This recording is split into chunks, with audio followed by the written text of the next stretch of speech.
그곳은 어디죠? 불교에서 그곳은 딱 한 군데예요. 극락세계. 안 큰일 나지. 그거는 정토신앙이고. 참고로 저는 극락을 그렇게 꿈꾸지 않습니다. 저 개인적인 소견입니다. 저는 극락은 가고 싶은 마음이 크게 없어요. 극락은 저는 이제 산스크리트라고 하는 고대 언어를 전공하다 보니까 극락세계 원형에 대한 이제 연구도 일본에서 진행을 했었는데, 극락은 기본적으로 제일 좋은 락이 즐거움이 아니라 좋은 것이 다 모여 있는 겁니다. 대략 만들어진 게 2800년 정도 됩니다. 역사상. 그러니까 인도에서 타클라마칸 사막을 가기 전인 카슈미르라는 지역에서 발달돼서 만들어져요. 그러니까 당시에도 이제 힌디죠. 그러니까 인디아 사람들이 다 모여 있는 겁니다. 지금이야 인도, 네팔로 나눠져 있지만 인도는 4성 계급이 있죠. 당시에도 있었고 더 심했었죠. 그러면 4성 계급에 있는 사람들이 생각했을 때 제일 좋은 몸은 뭐겠어요? 제일 높은 신분이겠죠. 그래도 우리는 지금 싸울 때 뭐라고 해? 이 양반아라고 하잖아요.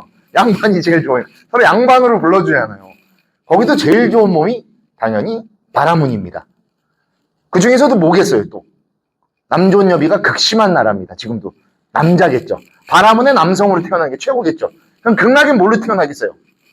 바라문의 남성으로 태어납니다. 승신이라는 몸으로 태어나요. 그래서 승신. 뛰어날 승자의 몸자를 받아서 거기 남자밖에 안 삽니다. 군대. 근데 내무반이라고 가고 싶은 마음이 없어요. 그래서 열반을 들어야 돼요. 열반에 들어야 됩니다. 심지어 지금은 인간들이 바꿔놔서 죽지도 못해요. 무량수잖아요. 무량수. 영원토록 남자들끼리 모여서 사는. 전 좋아하지 않습니다. 그래서. 지옥도 괜찮은데 지옥에 줄 서 있죠. 안 들어가면은 처벌 안 받을 거 아니에요. 지옥문으로 들어간다라고 하죠. 우리 이미지상으로 지옥 갈 때 이렇게 사람들이 쭉 서 있고 지옥문이 이렇게 열려 있으면 조개들이 이렇게 해서 자, 줄 서세요. 자, 다음 차례 그럴 거 아니에요. 안 들어가면 처벌 안 받을 거 아니에요. 근데 왜 들어갈까요? 자진해서.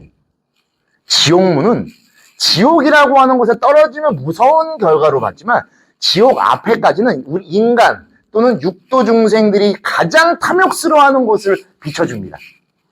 그래서 내가 제일 갖고 싶어 했고 꽁꽁 숨겨놨던, 무덤까지 꽁꽁 숨겨놨던 그 비밀, 내가 제일 욕심냈던 게 여기 비춰져요. 무덤 다음이니까. 무덤은 죽었으니까. 무덤까지 숨겨놨던 게 내 앞에 딱 펼쳐지니까 이거 손대면 내 거예요. 그럼 그냥 자진해서 들어가는 거예요. 들어가는 순간 어떻게 돼요? 바로 그냥 처벌 받아서 펑펑. 지옥은 딱 4번의 펑펑펑펑으로 태어납니다. 지옥이 아니라 윤회는. 죽으면 우리는 화생입니다. 몸으로 안 죽어요. 중음이라는 걸 이따 잠시 후 설명드릴 건데 중음으로 펑펑 하고 나옵니다. 펑 하고 중음인 거예요. 화생, 연기같이 존재해요. 그래서 이루어질 화자로 돼 있어요. 그렇게 해서 49제가 끝난 다음에 처벌받으러 지옥문 앞에 펑. 그 문 안에 들어가서 염라 앞에 펑. 처벌 받자마자 예를 들어 뭐 아수라 그러면 곧바로 펑 하고 아수라. 뭐 이렇게 막 이 몸이 막 끌려가고 막 이렇게 막 찔리고 그거랑은 좀 다릅니다. 무아의 종교니까. 아가 아니기 때문에 그게 조금 다르다. 그런 것도 알아두시면 됩니다. 그래서 가장 탐욕스러운 게 비춰져 있어요. 어찌됐건 모든 중생은 자신이 갖고 싶은 거에 먼저 손이 나가기 때문에 그래서 자진해서 들어가는 겁니다. 그래서 그 옆에서 지장보살이 부르는 거예요. 이렇게. 걸로 가지 말고 이리 와. 소리 내잖아요. 짱그랑 6한장으로. 불교를 만났으면 인연이 있어. 지장보살이네라고 알아서 가는데 모르면은 소리를 내니까 뭐야 지금 시끄럽게 왜 저기서 소리 지르고 있어. 뭐야 보이스피싱인가? 그러면서 이제 얼른 간다고요. 인연이 없으면 못 만나는 겁니다. 그걸 불교에서 제일 중시 생각하죠.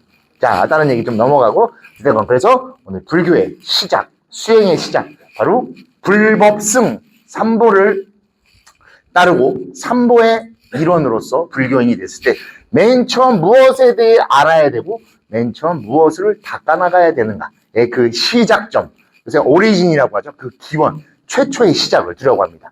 근데 우리는 불교라고 접하면 너무 다양한 경전들이 세상에 존재하다 보니까 읽은 것만큼만 보입니다. 그래서 반야, 공, 지혜, 선 다양하게 있죠. 그거는 역사상 불교에서 파생된 것들입니다. 또 역사적 순서도 여러 가지로 존재를 해요. 선은 거의 맨 끝에 등장합니다. 부처님이 열반하시고 중국으로 불교가 넘어오면서 중국적, 우리가 알고 있는 건 동양적 사상인 겁니다. 당시에는 노장사상이라고도 불렀죠. 그런 것들이 막 섞이면서 하이브리드화가 되고 불교의 기존에 있었던 디아나라고 하는 이 수행이 있습니다. 선수행이 있어요. 정수행이 있고 그걸 선정이라고 부르는 겁니다. 그게 훗날 선이라고 하는 독특한 형태로 만들어지게 되고 그 안에서 또 하나 우리 동양인들만이 가진 특수한 능력이 있습니다. 느낌적인 느낌이 있어요. 뭔지 알죠? 뭔지 아시죠? 느낌적인 느낌, 뭔가 집에서 쎄한 느낌이 그런 거 있잖아요. 근데 막 아니나 다를까 막 그런 거 있잖아요. 아니나 다를까라는 표현 자체가 특별한 겁니다. 감으로 아는 거니까. 집에서도 다 그렇잖아요. 느낌적인 느낌으로 알잖아요. 뭔가 왠지 갔어요. 내가 이럴 줄 알았다, 이럴 줄 알았어. 그거 있잖아요.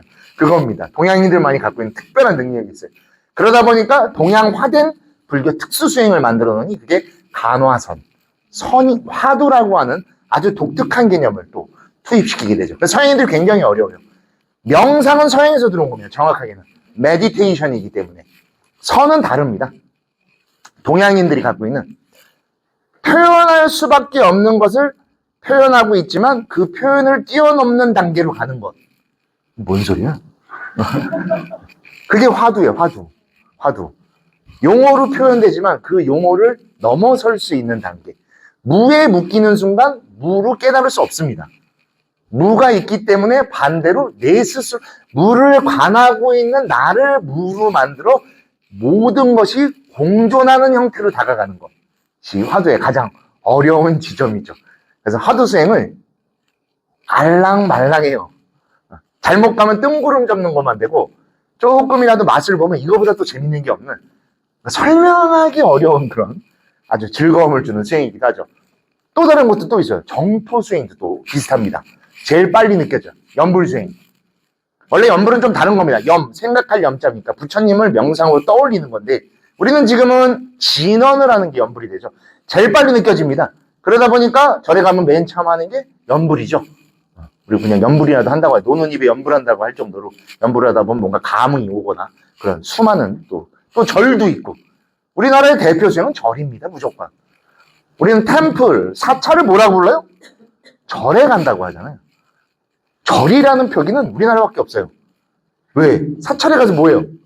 절하니까 절이에요. 그래서 절입니다. 한글이야, 한글. 네, 절이에요, 절. 절을 한문으로 배잖아, 배. 3배, 8배. 배라고 해야 되는데, 절은 한글이에요. 동사를 명사화 시킨 겁니다. 절하는 그걸로. 절하는 것이어도 절이에요. 표기법이 없어요. 절이라고 써도 한문으로 쓸 때는 사찰. 영어로는 템플밖에 없어요. 부디스트 템플. 절을 영어로 표현할 방법이 없어요. 절. 인사잖아요. 영어로는 바오예요, 바오.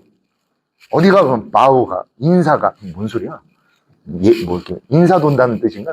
그 정도로 이게 절이 또 대단한 수행으로 여러 가지가 있죠. 근데 이런 것들은 이제부터 말씀드린 여러 불교 수행 중에 하나로 파생된 것입니다. 자, 여러 가지 얘기들을 계속 드리긴 했지만 제가 공통되게 하나 꼭 말씀드리는 게 있습니다. 바로 이 모든 것은 수행으로 이루어진 겁니다. 수행을 논하기 전엔 수행이 뭔 줄 알아야 돼요. 원점을 먼저 알아야 나아갑니다. 근데 우리는 목표만 보고 거기까지에 전달되는 과정을 보지 않는 게 제일 문제죠. 불교의 모든 이런 실천적인 것은 다 수행이라고 부릅니다. 근데 아까도 잠깐 나왔지만 불교를 정리해보시고 하면 마음이 제일 많이 나와요. 마음 닦는다고 하니까. 그쵸? 마음을 수행한다. 마음을 닦는다. 근데 이 표현 어디에도 마음이 들어있지 않습니다. 심지어 마음 심자도 들어있지 않아요. 왜 그럴까요? 마음이 중시되기 시작한 것은 선이 등장하면서부터입니다. 그러다 보니까 우리나라에서 특히 더 마음에 집중하기 시작했죠. 근데 마음이라고 하는 거는 불교에서 생각보다 당시에는 깊게 치지 않았었어요. 왜냐하면 여러분의 마음은 부처님의 마음과 달라요. 부처님의 마음이라고 하는 건 훨씬 깊은 곳에 있습니다. 그래서 훗날 그걸 분리해서 아레아식이라고 부릅니다. 아레아식. 우리가 일심이라고 부르는 것이 그겁니다.